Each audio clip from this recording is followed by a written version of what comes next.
سرکار کے اس شہرا آفاق معجزہ معراج النبی صلی اللہ تعالی علیہ وآلہ وسلم کا ظہور ہوا، جو کہ در حقیقت ایک نہیں بلکہ لا تعداد معجزوں کا مجموعہ ہے۔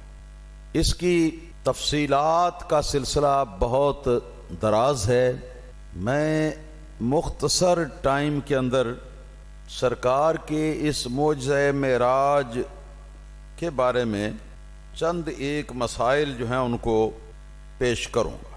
اللہ تعالی مجھے حق بات عرض کرنے کی توفیق عطا فرمائے۔ یہ جاننا چاہیے کہ سرکار دو عالم صلی اللہ تعالی علیہ وآلہ وسلم کا سفر معراج مکہ مکرمہ سے شروع ہوا، مسجد حرام یعنی کعبہ شریف سے، اور یہ زمین کی سیر جو ہے یہ مختلف علاقوں سے گھومتے ہوئے بیت المقدس کی مسجد اقصی پر جا کے مکمل ہوئی، وہاں سے پھر آگے آسمانی معراج شروع ہوئی۔ نبی کریم صلی اللہ تعالی علیہ وسلم فرماتے ہیں، جیسا کہ صحیح مسلم کی حدیث ہے، صحیح حدیث ہے کہ مررت بقبر موسیٰ وہو قائم یصلی فی قبرہ، معراج کی رات میں گزرا حضرت موسیٰ علیہ السلام کی قبر انور سے، تو میں نے اچانک جو نگاہ پڑی تو وہ اپنی قبر کے اندر حالت قیام میں نماز ادا فرما رہے تھے، صلاۃ ادا فرما رہے تھے، اور پھر سرکار جس وقت پہنچتے ہیں بیت المقدس کی مسجد اقصی کے دروازے پہ، سرکار فرماتی ہیں کہ وہاں آدم علیہ نبینا علیہ الصلوۃ والسلام سے لے کر حضور تک جتنے نبی اللہ پاک نے پہلے بھیجے تھے وہ سارے نبی آگے موجود تھے، جنہوں نے نبی اکرم صلی اللہ تعالی علیہ وسلم کو مرحبا کہا، استقبال کی۔ جب سارے نبی موجود تھے تو ان میں یہی موسیٰ علیہ الصلوۃ والسلام بھی موجود تھے، اور اس بات کی وضاحت ایک اور حدیث کے اندر بھی آئی ہے کہ وہاں مختلف چیدہ پیغمبروں نے مسجد اقصی کے اندر 1,24,000 انبیاء علیہ السلام کا، یا کم و بیش جتنی تعداد اللہ کے نزدیک ہے، اتنی بڑی تعداد کے اندر یہ پاکیزہ اجتماع تھا، گویا یہ بین الاقوامی یا انٹرنیشنل معراج مصطفیٰ صلی اللہ تعالی علیہ وسلم کی کانفرنس تھی۔ وہاں جن انبیاء علیہ السلام نے خطبہ دیا ہے، خطاب کیا ہے، ان کے اندر حضرت موسیٰ علیہ السلام کا نام صراحتاً بھی موجود ہے حدیثوں کے اندر۔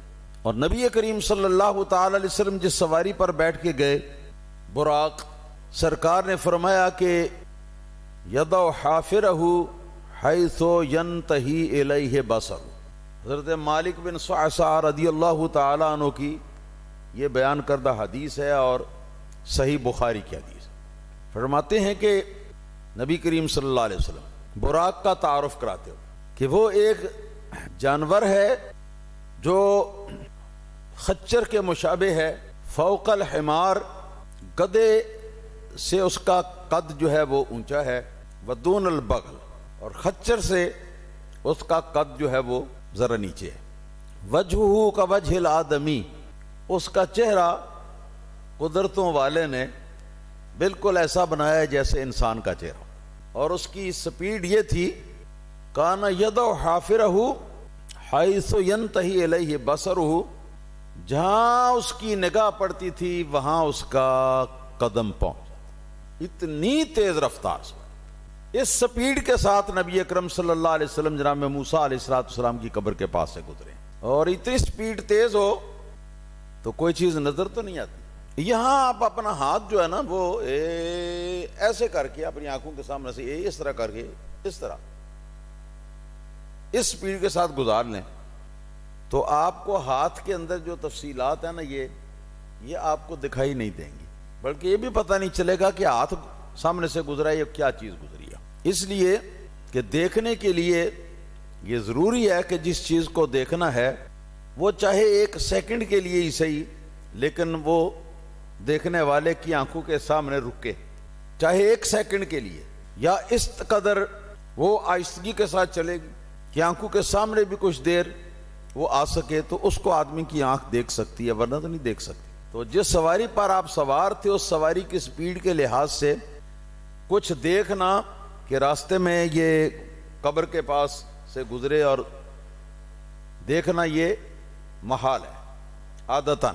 پھر حضرت موسیٰ علیہ السلام قبر شریف کے اندر تھے اور کئی من مٹی کی دیوار اوپر موجود تھی، تو سرکار کا فرمانا رأیت موسیٰ، میں نے موسیٰ علیہ السلام کو دیکھا، یہ بھی ایک حدیث کے اندر ہے، مرر تو بھی ہے اور رأیت تو بھی ہے، اور موسیٰ علیہ السلام کی حالت جو ہے اس کو بھی بیان فرما دینا۔ پتہ چلتا ہے کہ پیارے مصطفیٰ صلی اللہ تعالی علیہ وآلہ وسلم کی جو نگاہ نبوت ہے وہ سب کچھ ایسی چیزوں کو دیکھتی ہے، دیکھ سکتی ہے کہ جن چیزوں کو عام حالات کے اندر عام آدمی کے لیے دیکھنا ناممکن ہے۔ فرمایا وَهُوَ قَائِمٌ يُصَلِّي فِي قَبْرِهِ، وہ کھڑے تھے اپنی نماز اپنی قبر کے اندر نماز ادا فرما۔ اب حیرت کی بات یہ ہے کہ یہاں وہ نماز پڑھا رہے تھے، آنن فانن یہاں سے گزر کر سرکار بیت المقدس کی مسجد اقصیٰ کے دروازے پر پہنچے، اور جب وہاں پہنچتے ہیں تو حضرت موسیٰ علیہ السلام آگے مرحبا کہنے والی جی جماعت کے اندر بھی موجود ہے، یہاں نماز پڑھ رہے ہیں، وہاں پر موجود ہیں استقبال کرنے والوں میں۔ اب کوئی کہنے والا یہ اگر کہے کہ نماز چھوڑ کر چلے گئے ہوں گے تو پھر سوال پیدا ہوتا ہے کہ اتنی زیادہ سپیڈ کے ساتھ جو نبی کریم صلی اللہ علیہ وسلم جا رہے تھے تو نبی کریم صلی اللہ علیہ وسلم سے بھی پہلے وہ وہاں پر کیسے پہنچ گئے؟ اور پھر نماز اللہ تعالیٰ کی عبادت ہے نا جی، تو اللہ تعالیٰ کی عبادت کو چھوڑ کر وہ کیسے جا سکتے تھے؟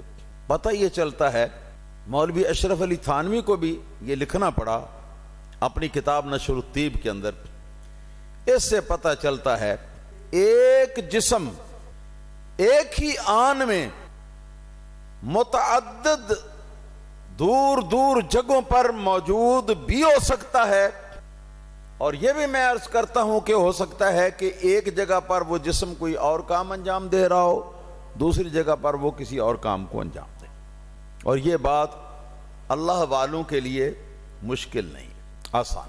پھر وہاں سے آسمان کی طرف چلے تو حضرت موسیٰ علیہ السلام نے سرکار کو الوداع کہا سارے پیغمبروں کی طرف، اور آنن فانن پہلے آسمان پہ پہنچے تو آگے دیکھا آدم علیہ السلام بیٹھے ہوئے، اسی طرح ہر آسمان پر کسی نہ کسی اس پیغمبر کو دیکھا جو کہ بیت المقدس کی مسجد کے اندر سرکار کو الوداع کہہ رہے تھے جی، قابل توجہ بات ہے نا جی۔ اور چھٹے آسمان پہ حضرت جناب موسیٰ علیہ السلام کو دیکھا، ساتویں آسمان پہ جناب ابراہیم خلیل اللہ علیہ السلام کو دیکھا۔ تو یہ حاضر و ناظر کے دلائل میں سے ایک زبردست دلیل ہے کہ اللہ والے ایک ہی وقت میں اگر چاہیں تو اپنے پروردگار کے اذن سے وہ کئی مختلف اور متعدد مقامات پہ حاضر بھی ہو سکتے ہیں اپنے جسم کے ساتھ، اور ہر جگہ پر علیحدہ کوئی نہ کوئی کام جو ہے وہ بھی کر سکتے ہیں۔ سرکار دو عالم صلی اللہ تعالی علیہ وآلہ وسلم معراج شریف کی انتہا میں آپ پہنچے سدرۃ المنتہا پہ، رب تعالی نے فرمایا اذ یغشی السدرۃ ما یغشی، اس وقت سدرہ کو ڈھانپ رکھا تھا جس چیز نے ڈھانپ رکھا تھا، یعنی اللہ تعالیٰ نے عظمت شان کی وجہ سے وہ تفصیل بیان نہیں فرمائی بلکہ اس کے اندر ابہام رکھا تاکہ سننے والے کا شوق جو ہے اس کے اندر زیادتی ہو۔ تفسیر نیشہ پوری سے حضرت امام جلال الدین سیوطی رحمۃ اللہ تعالی علیہ اپنی تفسیر در منصور میں نقل فرماتے ہیں ایک حدیث پاک سے، اس یغشی السدرۃ ما یغشی کا مطلب کیا ہے؟ سدرہ کا پتہ ہے، ساتویں آسمان سے اوپر جیسے جیسے ایک آسمان سے دوسرے آسمان کا فاصلہ ہے، اس کے اوپر سدرۃ المنتہا. سدرہ عربی زبان میں کہتے ہیں بیری کے درخت کو. تو سدرہ کے مطابق نبی کریم صلی اللہ علیہ وسلم فرماتے ہیں کہ وہاں ایک درخت ہے بیر کا، اور وہ اتنا بڑا درخت ہے، اتنا بڑا درخت ہے، اتنا بڑا درخت ہے کہ اس کی جڑیں 7ویں آسمان کے اوپر تک پہنچ رہی ہیں، اور اس کی شاخیں بلندی میں بھی بہت دور تک، اور سائیڈوں میں ایسے سمجھیں کہ مشرق سے لے کر مغرب تک، شمال سے لے کر جنوب تک ساری کائنات کا جو یہ ایریا ہے وہاں پر، وہ سارا جو ہے اس کے پتون، اس کی شاخوں نے گھیرا ہوا. اور جس حدیث پاک کا میں ذکر کرنے لگا تھا وہ یہ ہے جی، استأذنت الملائکۃ الرب تبارک و تعالی فی زیارت النبی صلی اللہ تعالی علیہ وآلہ وسلم فأذن لهم. فرشتوں نے اللہ تعالی سے اجازت مانگی کہ مولا ہم نبی کریم صلی اللہ تعالی علیہ وآلہ وسلم پیغمبر آخر الزمان کی زیارت کرنا چاہتے ہیں اس رات، جو مہمان شب اسرا بن کے تشریف لا رہے ہیں، تو ہمیں اس زیارت کا اذن دو. تو رب تعالیٰ نے ان کو اذن دیا. فغاشیت السدرہ، تو یہ ملائکہ جو ہیں اللہ تعالیٰ کے فرشتے، یہ اس بیر کے درخت کے اوپر جو مشرق سے مغرب تک پھیلا ہوا تھا، اس کے اوپر یہ فرشتے جو ہیں یہ آ کے تو بیٹھ گئے. اور ایک حدیث پاک کے اندر میں نے پڑھا ہے سدرۃ المنتہا کے ہر پتے کے اوپر اللہ تعالیٰ کا ایک ایک فرشتہ تھا. اور فرشتے کا کوئی وزن تو نہیں ہوتا نا، اپنی اصلی حالت میں ہوتا. مت کوئی یہ کہے کہ پتے کے اوپر کس طرح وزن پڑ سکتا ہے، وہ پتا تو پھر گر جائے نیچے یا پھٹ جائے، نہ ایسا نہیں. اور ایک حدیث پاک کے اندر میں نے پڑھا کہ یہ اللہ تعالیٰ کے فرشتے جو ہیں یہ اپنی فل نورانی کیفیت میں تھے. یعنی اس طرح لگ رہا تھا جیسے دور سے دیکھنے والا جو ہے اگر وہ دیکھے تو اس کو یہ معلوم ہو کہ بڑے بڑے ہیوی قسم کے قمقمے، ہیوی قسم کی لائٹیں جو ہیں وہ سدرۃ المنتہا کے ہر ہر ہر ہر ہر پتے کے اوپر لگی ہوئی ہیں. تو جس وقت سرکار دو عالم صلی اللہ تعالی علیہ وسلم کا وہاں سے گزر ہوا تو ان سارے فرشتوں نے سرکار کی زیارت بھی کی اور نبی کریم صلی اللہ تعالی علیہ وسلم پہ صلاۃ و سلام بھی پڑھا. اس کے بعد سرکار پہنچتے ہیں سدرۃ المنتہا سے آگے. سدرہ بیری کو کہتے ہیں، منتہا کا معنی ہے انتہا کی جگہ، تو اس کو سدرۃ المنتہا اس لیے کہتے ہیں کہ عالم امکان، یہ جہان شہادت جو ہے، یہ سارے کا سارا جو ہے نا یہ اس بیر کے درخت تک ہے. اس سے آگے اس جہان کی کوئی چیز نہیں. سرکار دو عالم صلی اللہ علیہ وسلم لاکھوں کروڑوں پردوں کو طے کرتے ہوئے، جبریل علیہ الصلوۃ والسلام کو بھی پیچھے چھوڑتے ہوئے، اب خود اپنی سپیڈ کے ساتھ سرکار جا رہے ہیں. پہلے براق تھا زمین سے آسمان تک. بعض روایتوں کے اندر براق کا ذکر آتا ہے، بعض روایتوں کے اندر آتا ہے کہ ایک سلم تھی، یعنی ایک سیڑھی سونے کی، وہ اللہ تعالیٰ نے وہاں لگوا دی تھی، اور اس سیڑھی پر سے نبی کریم صلی اللہ علیہ وسلم گزر کے گئے. مگر کتنی دیر میں؟ زمین سے آسمان تک اتنی بھی نہیں، اس سے بھی پہلے. تطبیق اس طرح ہے، سیڑھی بھی لگائی گئی اور براق کے اوپر بھی سرکار سوار ہوئے، اور براق ہی سرکار دو عالم صلی اللہ علیہ وسلم کو آسمانوں پہ لے گیا. سدرۃ المنتہا سے آگے سرکار کی روانگی ہوتی ہے. تو میرے عزیزان گرامی، رف رف ایک قسم کا خوبصورت اور نرم اور ملائم بیڈ ہے، بستر ہے. ہاں جی، بس آپ یہ سمجھیں کہ جیسے بستر ایک لا سلکی بستر ہوتا ہے نا جی، الیکٹرانک، تو اس کے اوپر سرکار کو حکم ملا تشریف رکھیں، اور اب وہ بستر جو ہے نا وہ اوپر جانے لگا. اور ظاہر ہے کہ یہ رف رف جو ہے یہ بھی اپنی سپیڈ سے چل رہا تھا، اور اس کی سپیڈ براق کی سپیڈ سے بھی زیادہ تیز تھی. بے شمار منزلیں رف رف کے اوپر بیٹھ کر طے کی. اس کے بعد اب سرکار دو عالم صلی اللہ تعالی علیہ وسلم آپ خود اپنی محمدیت کی رفتار کے ساتھ آپ خود جاتے ہیں، اور وہ رفتار محمدیت کی جو رفتار ہے وہ براق کی رفتار سے بھی زیادہ تیز ہے، اور وہ رف کی رفتار سے بھی زیادہ۔ کوئی شخص یہ نہ کہے کہ اگر سرکار کی اپنی رفتار ہی، اپنی سپیڈ ہی اتنی تیز ہے تو رفتار میں تو آپ کے لیے براق کی کیا ضرورت تھی، آپ کے لیے رف کی کیا ضرورت تھی۔ میں پہلے بھی پچھلے برسوں میں بھی عرض کر چکا ہوں کہ آپ حضرات اس کو یوں سمجھیں کہ پروٹوکول ہوتا ہے ہر قسم کے مہمانوں کے لیے، تو یہ سرکار کے لیے ایک پروٹوکول تھا۔ اب مثال کے طور پر مجھے جانا ہو، اگر چودھری عبدالستار خان صاحب شیروانی صاحب موجود ہیں، ان کے گھر جانا ہو تو میں پیدل جا نہیں سکتا، وہاں جا سکتا ہوں نا، مگر یہ مجھے پیدل جانے دیں گے؟ کبھی بھی نہیں۔ تو یہ پروٹوکول کی بات ہے، یہ اعزاز کی بات ہے۔ اور جب براق بھی رکا، رف جو ہے وہ بھی رکا، جبرائیل علیہ الصلوۃ والسلام جو ہے وہ بھی ساتھ چھوڑ گئے۔ اب نہ کوئی ساتھی، نہ کوئی غمخوار، نہ کوئی مونس، نہ کوئی سواری، تو اب سرکار اپنی محمدی سپیڈ کے ساتھ آپ تشریف لے جاتے، چلتے گئے اس جہان میں پہنچے کہ جہاں پر جہاں کا لفظ بھی فٹ نہیں آتا۔ اللہ تعالی وحدہ لا شریک کی ہستی سے سرکار کی ملاقات ہوئی۔ بعض عرفاء نے یہ لکھا ہے کہ 18,000 موضوعوں پر، 18,000 ٹاپکس پر اللہ تعالیٰ کی اور نبی کریم صلی اللہ علیہ وسلم کے درمیان باتیں ہوئیں۔ وہاں سے اب واپس چلتے ہیں، حضرت نبی اکرم صلی اللہ تعالی علیہ وسلم 5ویں آسمان سے گزرنے لگے تو جناب موسیٰ صلی اللہ تعالی علیہ وآلہ وسلم نے روک لیا اور عرض کیا کہ حضور اللہ تعالیٰ کی ملاقات کر کے آپ تشریف لا رہے ہیں تو امت کے لیے کیا لائے ہیں تحفہ؟ آپ نے فرمایا کہ 50 نمازیں اللہ پاک نے میری امت کے لیے دی ہیں اور میں بڑا خوش ہوں۔ 24 گھنٹوں میں 50 نمازیں۔ حضرت موسیٰ علیہ السلام نے عرض کیا کہ حضور میں آپ سے پہلے دنیا میں آ چکا ہوں، بنو اسرائیل کو میں نے ہر طرح آزمایا اور کوشش بھی کی، سب کچھ کیا، اور اس سے جو مجھے تجربہ حاصل ہوا اس کی روشنی میں یہ عرض کرتا ہوں کہ آپ کی امت جو ہے وہ 50 نمازیں نہ پڑھ سکے گی۔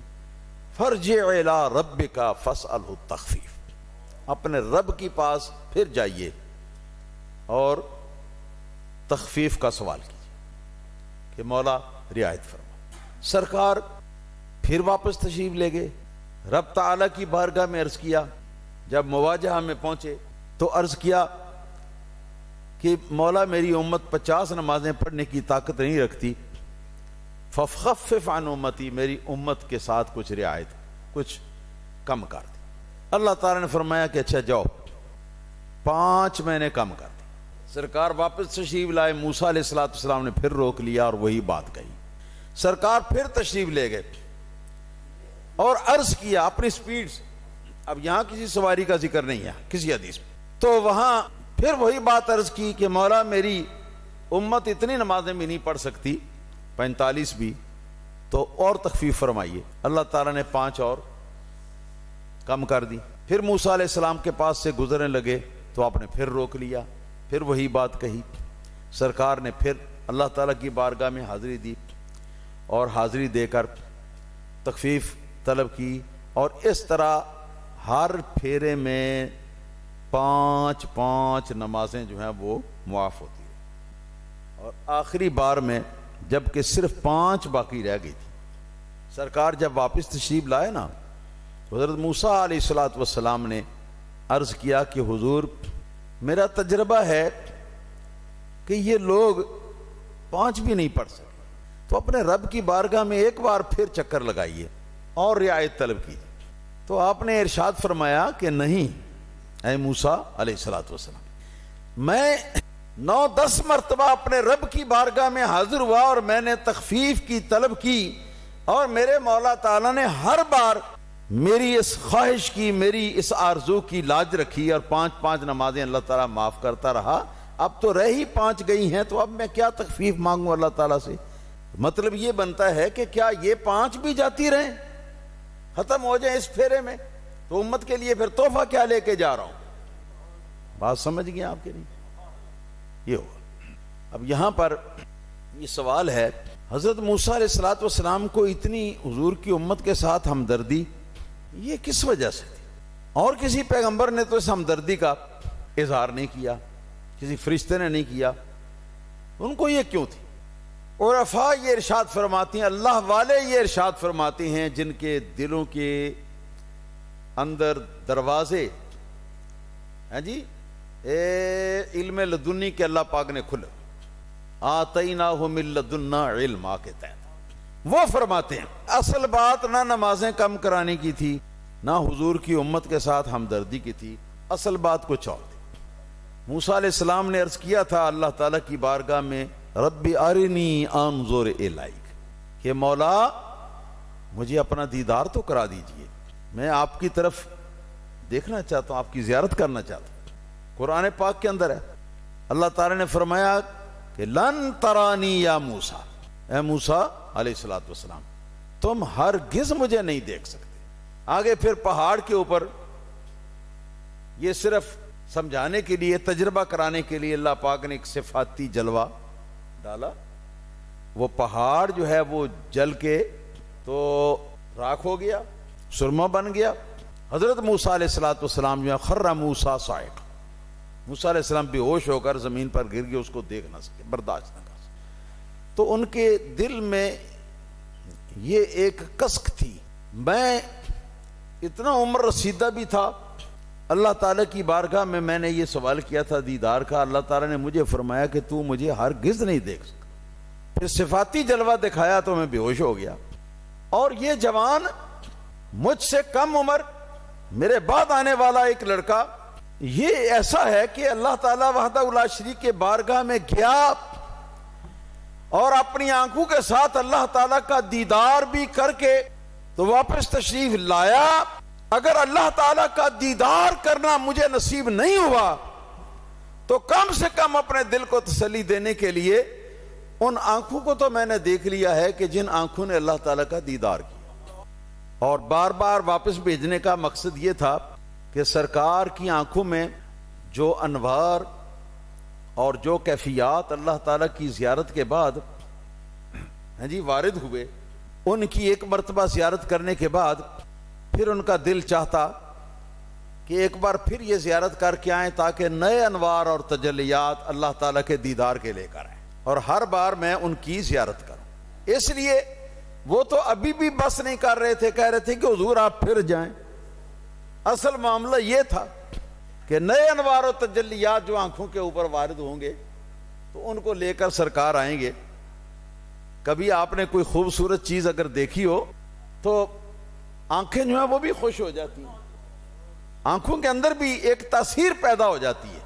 تو اللہ تعالیٰ کا ہی تو دیدار تھا۔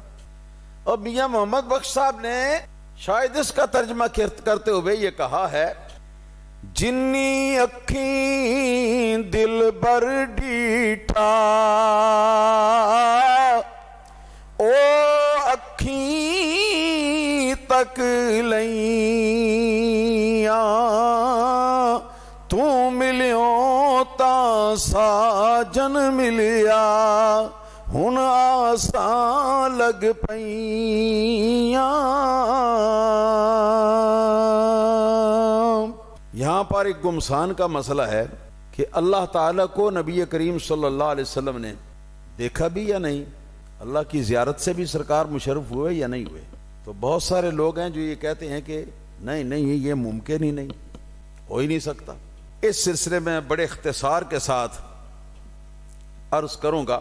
نمبر ایک تو یہ حدیث ہے معجم اوسط طبرانی کی، سند اس کی صحیح ہے، کوئی راوی کمزور نہیں۔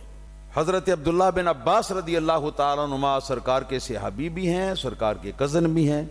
وہ فرماتے ہیں ان محمد صلی اللہ تعالی علیہ وآلہ وسلم رأى ربہ مرتین مرتن ببصرہ ومرتن بفؤادہ، کہ رسول اللہ صلی اللہ تعالی علیہ وآلہ وسلم نے حضرت حق تعالی کو دیکھا تھا، ایک مرتبہ سرکار نے اپنے سر کی ان آنکھوں کے ساتھ اللہ تعالیٰ کی زیارت کی، اور دوسری مرتبہ سرکار نے اپنے دل کے ساتھ سرکار کی، اللہ تعالیٰ کی زیارت کی۔ حدیث نمبر 2، اس کو امام نسائی نے سند صحیح کے ساتھ روایت کیا کہ حضرت عبداللہ بن عباس رضی اللہ تعالی عنہما ارشاد فرماتے ہیں اتعجبون ان تکون الخلۃ لابراہیم علیہ الصلوۃ والسلام والکلام لموسیٰ علیہ الصلوۃ والسلام والرؤیۃ للنبی صلی اللہ تعالی علیہ وآلہ وسلم۔ فرماتے ہیں کیا تم تعجب کرو گے کہ خلت، دلی جرانہ حضرت ابراہیم علیہ الصلوۃ والسلام کو حاصل ہوا؟ تم تعجب کرو گے اس پر؟ رب تعالیٰ کے ساتھ ہم کلامی کا شرف موسیٰ علیہ السلام کو حاصل ہوا، تم تعجب کر سکتی ہو اس بات پر؟ قرآن کے اندر اس کا ذکر آیا ہے دونوں باتوں کا۔ اور کیا تم اس بات پر تعجب کرو گے کہ سرکار محمد الرسول اللہ صلی اللہ تعالی علیہ وسلم کو اللہ پاک نے اپنا دیدار عطا فرمایا، اور دیدار کے تابع خلیل ہونا بھی ہے اور کلام کرنا، دیدار بھی ہوا، کلام بھی فرمایا، سب کچھ۔ یہ حدیث بھی سیدنا عبداللہ بن عباس رضی اللہ تعالیٰ عنہ کی۔ تیسری حدیث سیدنا انس بن مالک رضی اللہ تعالیٰ عنہ سرکار کے خادم اور صحابی کی ہے، جن کا تذکرہ اکثر میں کرتا رہتا ہوں۔ اے کاش کہ اللہ تعالیٰ قیامت کے دن سیدنا انس رضی اللہ تعالیٰ عنہ کے ان کے جوتے اٹھانے والوں میں ہمیں کر دے۔ ان سے امام محدث ابن خزیمہ نے معتبر اور قوی سند کے ساتھ روایت کیا کہ وہ فرماتے ہیں رآ محمد ربہ جل جلالہ وصلی اللہ تعالی علیہ وسلم۔ سیدنا انس رضی اللہ تعالیٰ نے ارشاد فرمایا کہ جناب محمد اکرم صلی اللہ تعالی علیہ وسلم نے اپنے رب کو دیکھا، رب کا دیدار کیا۔ 3 حدیثیں ہو گئی، اور چوتھی حدیث جو ہے صحیح مسلم کے اندر اور حدیث کی بہت ساری کتابوں کے اندر حضرت ابو ذر غفاری کی ہے۔ سیدنا ابو ذر غفاری رضی اللہ تعالیٰ عنہ جو ہیں وہ فرماتے ہیں کہ میں نے رسول اللہ صلی اللہ علیہ وسلم سے یہ سوال کیا کہ یا رسول اللہ صلی اللہ تعالی علیہ وسلم حل رأیت ربک، کہ حضور کیا آپ نے اپنے رب کو بھی کبھی دیکھا ہے؟ تو سرکار دو عالم صلی اللہ تعالی علیہ وآلہ وسلم نے ارشاد فرمایا، جو الفاظ ہیں 2 طرح ان کو پڑھا گیا، ایک الفاظ یہ کہ نور انا اراہ، اللہ تعالی وحدہ لا شریک ایک بے مثل اور بے مثال نور ہے، اس کا معنی بھی اللہ ہی جانتا ہے یا اللہ تعالیٰ کا رسول صلی اللہ علیہ وسلم، ورنہ یہ جو دنیاوی انوار ہیں یہ تو اللہ تعالیٰ کے پیدا کیے ہوئے ہیں، یہ تو آراز ہیں، یعنی وہ چیز کہ جو کسی دوسری چیز کے ساتھ قائم رہ سکتی ہے، خود اس کا اپنا وجود بھی کوئی نہیں۔ تو اللہ تعالیٰ تو عرض ہونے سے بھی پاک ہے، اللہ تعالیٰ جوہر ہونے سے بھی پاک ہے۔ اب وہ نور ہے، قرآن نے بھی فرمایا کہ وہ نور ہے، تو اس کا نور ہونا جو ہے اس کے معنی یہ نہیں جو ہم جانتے، اس کے معنی وہی ہیں جن کو اللہ تعالیٰ جانتا ہے، اللہ تعالیٰ کا رسول جانتا ہے صلی اللہ علیہ وسلم، لیکن اتنا ہم ضرور کہیں گے کہ وہ ایسا نور ہے کہ جیسا اس کی شان کے لائق، بس اس سے زیادہ ہم نہ کہیں گے۔ تو فرمایا نور، وہ اللہ نور ہے، انا اراہ، میں جہاں بھی اس کو دیکھوں۔ انا جو ہے اس کا معنی ہے میں، حروف استفہام میں سے بھی ہے یہ، میں کہاں بھی اس کو دیکھوں، یعنی میں کہاں بھی اگر ہوں دیکھنے کے وقت تو میں دیکھتا ہوں، اور اللہ تعالیٰ وحدہ لا شریک جو ہے وہ نور ہے۔ ایک معنی تو اس کا یہ ہے، دوسرا معنی اس کا یہ ہے کہ نور انی اراہ، کہ وہ تو نور ہے اور بے شک میں نے اللہ تعالیٰ کو دیکھا نہیں، یہ نہیں فرمایا انی رأیتہ، میں نے اس کو دیکھا پاسٹ ٹینس کے ذریعے، ماضی کے صیغے سے نہیں فرمایا، بلکہ فرمایا نور انی اراہ، وہ تو نور ہے، میں اس کو دیکھتا ہی رہتا ہوں، میں اس کو دیکھا کرتا ہوں۔ یہ فعل مضارع ہے، جانتے ہو نا، فعل مضارع کے اندر زمانہ حال بھی ہوتا ہے اور زمانہ مستقبل بھی ہوتا ہے۔ وہ نور ہے، میں تو اس کو دیکھتے ہی رہتا ہوں۔ اب میرے دوستو یہ 4 حدیثیں ہیں صراحتاً ان کے اندر آ گیا ہے، اور چاروں حدیثیں صحیح کے درجے کی، لہذا جو باتیں ہمارے مخالفین پیش کرتے ہیں وہ صراحتاً نبی کریم صلی اللہ علیہ وسلم کے اس فرمان عالی شان کے سامنے وہ ہیچ ہیں. ان کا یا تو وہ مفہوم نہیں ہے، وہ مفہوم لیتی ہیں، اور یا پھر یہ کہ ان کے اندر وہ وزن نہیں ہے جو وزن وہ بنانا چاہتی ہیں. سرکار محمد مصطفیٰ صلی اللہ علیہ وسلم کے فرمان کے سامنے کس چیز کا وزن ہو سکتا؟ اسی لیے سیدنا امام احمد بن حنبل رضی اللہ تعالیٰ عنہ سے تفسیر روح المعانی کے اندر امام سیدی محمود آلوسی رحمۃ اللہ علیہ نے نقل کیا کہ آپ سے کسی شخص نے یہ پوچھا کہ آپ کہتے ہیں کہ اللہ محمد رسول اللہ صلی اللہ علیہ وسلم نے اپنے رب کو دیکھا ہے، تو بتا سکتے ہیں کہ کیسے دیکھا ہے؟ تو آپ نے فرمایا اور رؤیت حق والکیف مجہول والسوال عنہا بدعۃ. آپ نے فرمایا کہ جہاں تک دیدار باری تعالیٰ کا حصول ہے نبی کریم صلی اللہ علیہ وسلم کے لیے تو یہ مسئلہ ہے برحق، اور والکیف مجہول، اور کس طرح دیکھا یہ کیفیت جو ہے اس کا کسی کو علم نہیں، یا جس کا دیدار ہوا وہ جانے یا جس نے دیدار کیا وہ جانے. میں تجھے کیسے بتاؤں؟ میں نے تو نہیں دیکھا، میں کیسے بتاؤں؟ اور فرمایا والسؤال عنہا بدعۃ، اور جو شخص کیفیت کے بارے میں سوال پوچھتا ہے وہ بدعتی اور بد مذہب ہے. ایک شخص نے آپ سے یہ سوال کیا کہ اے امام، آپ برملا یہ فرماتے ہیں کہ محمد صلی اللہ تعالی علیہ وسلم نے اپنے رب کو دیکھا ہے، ذرا یہ تو فرمائیے کہ بی بی عائشہ صدیقہ ام المومنین رضی اللہ تعالی عنہا فرماتی ہیں کہ اللہ تعالیٰ کو حضور نے نہیں دیکھا. وہ فرماتی ہیں کہ اللہ تعالیٰ کو سرکار نے نہیں دیکھا. تو آپ کیا کہیں گے؟ اس کا جواب کیا دیں گے؟